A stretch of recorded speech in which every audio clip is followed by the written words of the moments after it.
कहीं ना कहीं वो तेजस्वी को डेंट ही कर रहे हैं और उससे ज़्यादा कुछ नहीं कर रहे। और अगर आप स्ट्राइक रेट देखेंगे तो सबसे खराब स्ट्राइक रेट महागठबंधन में कांग्रेस का ही था। जो तेजस्वी कह रहे हैं कि पूरे 243 सीटों पे तेजस्वी लड़ रहा है, आरजेडी लड़ रही है, वो भी एक मैसेज है कांग्रेस को भी और वोटर्स को भी कि भाई हम तैयार हैं। वो ऐसा है कि कांग्रेस की जो अपनी सीटें थी जहाँ पे वो जीते थे और जहाँ पे कम मार्जिन से हारे थे, उन सीटों पे कांग्रेस अभी मजबूत है। इस बार भी हो सकता है कि वो 19 से बढ़ के 25 तक पहुंच जाए, 30 तक पहुंच जाए, लेकिन सीटें उनको वही मिलेंगी। आखिर बिहार में इंडिया गठबंधन तेजस्वी यादव को सीएम फेस के तौर पर क्यों नहीं आगे ला रहा है? क्यों नहीं उनके नाम की घोषणा हो रही है? क्या सीट शेयरिंग को लेकर कुछ पेच फंस रहा है या नहीं, इस पर बातचीत करेंगे।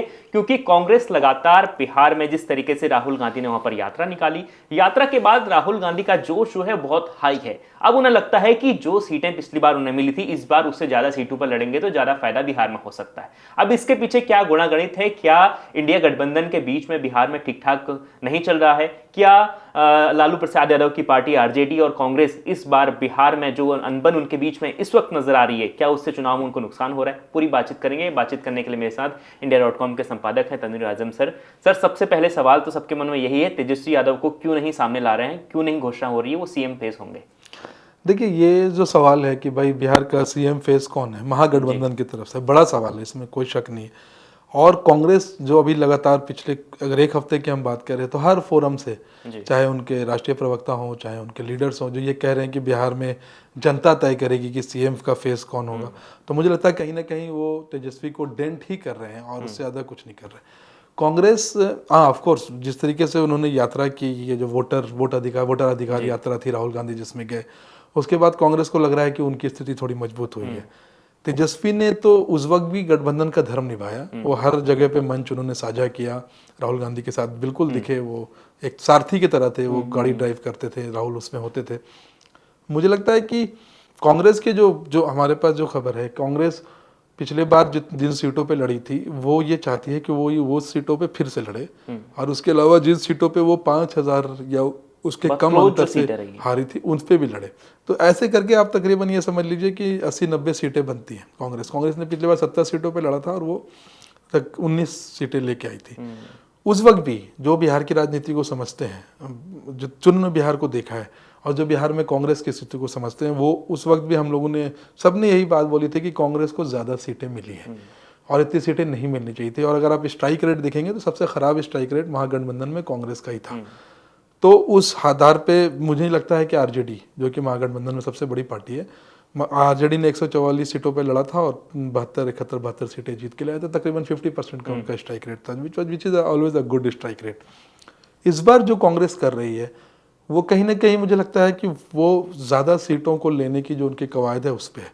आरजेडी को ये समझ में आ रहा है और इसीलिए आप देखिए तेजस्वी यादव ने अपनी यात्रा अनाउंस कर दिया है कि भाई वो आप अपनी यात्रा निकालेंगे, जहानाबाद और बाकी इलाकों को कवर करेंगे। राहुल को साथ नहीं लेंगे, वो आरजेडी की यात्रा होगी और फिर वो हो सकता है पूरे धीरे धीरे पूरे बिहार को कवर कर ले। पहली बात। दूसरी बात, जो तेजस्वी कह रहे हैं कि पूरे 243 सीटों पे तेजस्वी लड़ रहा है, आरजेडी लड़ रही है, वो भी एक मैसेज है कांग्रेस को भी और वोटर्स को भी कि भाई हम तैयार हैं, हमें ही सपोर्ट करो, और हम ही मतलब गठबंधन के मेन सबसे मतलब केंद्र बिंदु पे हम ही हैं। और इसमें कोई मतलब इसमें बहुत ज़्यादा प्रॉब्लमेटिक बात नहीं दिखती है। देखिए, महागठबंधन में सिर्फ कांग्रेस और आरजेडी नहीं है, उसमें लेफ्ट के दल भी हैं, सीपीआई वगैरह हैं, उसमें झारखंड मुक्ति मोर्चा भी है, पशुपति पारस की पार्टी भी, पशुपति पारस की जो आरएलएसपी है वो है, मुकेश साहनी की जो वीआईपी है वो है। सीटें तो सबको देनी पड़ेगी, 243 सीटें हैं, सीटें सब में बंटनी है। जो लेफ्ट की पार्टी थे उनका पिछले बार काफ़ी अच्छा स्ट्राइक रेट रहा, उनका स्ट्राइक रेट तकरीबन 65-70% का था। तो उनसे तो आप सीटें नहीं ले सकते, जो सीटें वो जीते हैं वो तो कभी भी नहीं छोड़ेंगे। और अगर कांग्रेस अपने जिद पे अड़ी रही तो फिर तो ये पूरा खेल ही बिगड़ जाएगा। मुझे लगता है कि ये एक प्रेशर टैक्टिक है, लेकिन हाँ, इससे खेल बिगड़ जरूर सकता है। अगर आरजेडी ने टफ रुख अपना लिया और जिस तरीके से लालू यादव एक्टिव हैं, और जो लोग लालू को जानते हैं और जो हमारे दर्शक लालू को नहीं जानते हैं, लालू एक बहुत मंजे हुए पॉलिटिशियन है। बार्गेनिंग की जो पावर है उनकी बहुत स्ट्रांग है। पॉलिटिक्स में बार्गेनिंग, बहुत सीट की जो बार्गेनिंग होती है, समझौता, वो बहुत। तो लालू सर कामयाब हो जाएंगे कांग्रेस की सीटें कम करने में? मुझे लगता है कि 100% कामयाब हो जाएंगे। और मैं इस बात की आपको बिल्कुल गारंटी दे सकता हूँ कि पिछले बार से ज़्यादा सीटें तो कांग्रेस को नहीं जाएंगी। बराबर की सीटें जाएं, कम हो जाएं 2-4 सीटें, क्योंकि जब जैसे जैसे चुनाव नज़दीक आएगा वो इस बात पे फिर खेल इधर मुड़ जाएगा कि भाई हमें किसी भी हाल में एनडीए को हराना है। फिर उसके बाद होगा कि एनडीए को हराने की सबसे अच्छी स्थिति में कौन है। अगर कहीं पे जेडीयू का कैंडिडेट है, कांग्रेस हराने की स्थिति में अगर नहीं है तो ऑफ कोर्स आरजेडी या सीपीआई सीपीएम, या अगर वहाँ मुकेश सहनी की मजबूत स्थिति में, तो उसमें लॉस जो है वो कांग्रेस का ही होगा, आरजेडी का तो नहीं होगा। राहुल गांधी को लेकर सर अमूमन ये बातचीत हो रही है कि सोशल मीडिया में जो पॉपुलैरिटी मिल रही है, राहुल का जोश उसी को देखकर हाई हो जा रहा है। ग्राउंड पे क्या चल रहा है वो नहीं जानते। देखिए, मैं बोलता हूँ कि सोशल मीडिया एक रोल प्ले करता है, बट वो एक बहुत छोटा सा रोल प्ले करता है। उसका रोल बहुत ज़्यादा वास्ट रोल नहीं है। ऐसा नहीं है कि सोशल मीडिया पे आप चुनाव जीत जाएंगे। बिहार में खासकर मतलब सोशल मीडिया से आप दिल्ली जीत सकते हैं, बॉम्बे का बीएमसी चुनाव जीत सकते हैं, जो बेंगलुरु के जो लोकल इलेक्शन छोटे मोटे वो जीत सकते हैं। इस तरीके के बड़े विधानसभा के चुनाव बिहार में तो नहीं जीत सकते। मतलब यहाँ बैठ के हमें लगता है कि भाई हम लोग क्योंकि दिन भर नेट चलाते हैं, हमें लगता है कि बिहार में भी सबके पास नेट होगा। ऐसा नहीं है। अभी भी वहाँ पे एक अच्छी खासी आबादी है जिनके पास बेसिक फ़ोन के आधा अलावा बिहार इस वक्त बाढ़ में डूब रहा है, किसी को पता ही नहीं बिहार में क्या है। ये हर साल की कहानी है और ये कहानी चलती रहेगी जब तक कोसी जो है नेपाल का, जब तक उसके साथ कुछ रास्ता ना निकल जाए। तो ये सोशल, हाँ ठीक है, राहुल पॉपुलर हो रहे हैं, उनके एजेंडा को लोगों में मतलब एक पकड़ हुई है जो वोट चोरी वाला मामला है। लेकिन अगेन ऐसे कि बूथ पे कितनी पकड़ है वो देखनी पड़ेगी।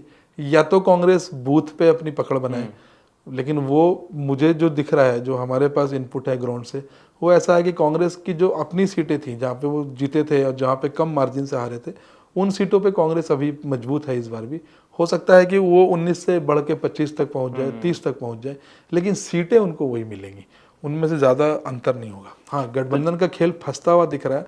और अगर ज़्यादा जिद की पार्टीज ने, मतलब कांग्रेस ने खास के, बाकी पार्टी का तो मैं नहीं कह रहा, कांग्रेस ज़रूर जिद पे अगर अड़ी तो ये फिर हार की स्थिति बनेगी, उसमें कोई शक नहीं। क्योंकि बहुत टफ चुनाव है दोनों के लिए, एनडीए हो चाहे महागठबंधन हो। ये एक ऐसा चुनाव है जिसमें आप भी अगर सर्वे भी देखें तो जो हर महीने या हर दूसरे हफ्ते सर्वे अलग अलग इसके आते हैं, वो कभी इनको ऊपर दिखाते हैं कभी उनको, और 2-4% का ही अंतर है, उससे ज़्यादा का अंतर नहीं है। ऐसा नहीं है कि ये एक वन साइडेड चुनाव है, तो इसमें बहुत कदम फूक फूक के रखने पड़ेंगे। तो इसमें हम लोग ये मान के चलें कि जिस तरीके से कांग्रेस का रवैया इस वक्त दिखाई दे रहा है बिहार में, तो कांग्रेस अगर ये चुनाव अगर मान लीजिए इंडिया गठबंधन हारती है तो उसका उसके पीछे का कारण होगा वो कांग्रेस रहेगी।